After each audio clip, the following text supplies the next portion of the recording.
may balita pala ako ngayon dito sa inyo. Di ba mga guys, ang cuticle remover, ito dalawa. Totoo to mga guys. Ang nakalagay kasi sa yellow basket, buy one take one. Ngayon, hindi ko alam kung sinong may kasalanan, si rider ba o kasi si rider. Ito mga guys, napindot ko ng dalawang order. Ngayon, ang ginawa, hindi na siya buy one take one, tig-isa na lang ang laman. Mga guys, mag-ingat po kayo ngayon sa mga piki. Nakapagba-blatter na po ko sa pinsan ko na abogado kasi magdidemanda po kami. Para malaman namin kung sinong magdidemanda po kami mga guys. Kasi dito guys, dalawa yung order namin. So ibig sabihin, dalawa ang laman nito. Kasi lang ang laman nito, isa lang ito. Tapos yung isa naman ng order, ang laman isa lang din. So hindi po siya buy one take one. Ito yung sinasabi sa yellow basket na cuticle warts. Ito? Pangalan nito. O cuticle remover warts ito. Ang buy one take one mga guys, hindi ko malalaman kung si rider ang may kasalanan. Mag-ingat po kayo sa mga mandurugas po kasi ngayon, ingatan nyo po kung ang rider ang manluloko o yung seller. Kasi magdidemanda po kami. May pinapagawa na akong sinumpang sa laysay.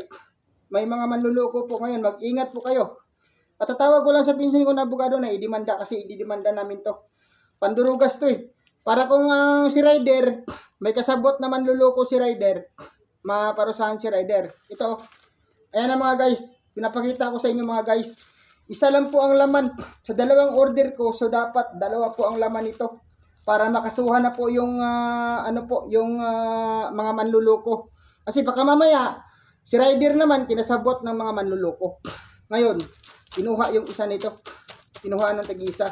So mga guys, alerto po tayo sa yellow basket ngayon at saka sa pag-order nyo. Manigurado po kayo kasi may mga manluloko po ngayon. Ngayon, magdidemanda kami nito. Dahil yung dalawang order namin sa buy one take one, isa lang po ang laman. Isa. Mayroon pong sabotaheng nangyari. Ang rider po, hindi po tayo sigurado kung ang rider may mali. Ngayon, sa demandang gagawin namin, malalaman namin kasi sa hub, nakapato sa hub. Kung ang nirelease sa rider sa hub, dalawang laman. Ngayon, isa lang ang nakarating dito. So, malalaman po to sa demanda namin kung ano po totoo. Ulitin ko guys, mga viewers ko, subscribers, mag-ingat po tayo sa pamimili po ng sa yellow basket, sa Facebook, sa TikTok, sa Lazada, sa Shopee. Mayroon pong mga mandurugas ngayon.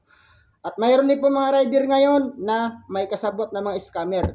So mga guys, alerto po tayong lahat. Maraming salamat po.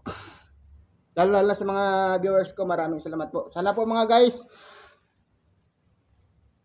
maraming salamat sa tuloy-tuloy na suporta at wag po kayong magsabang magsuporta sa akin.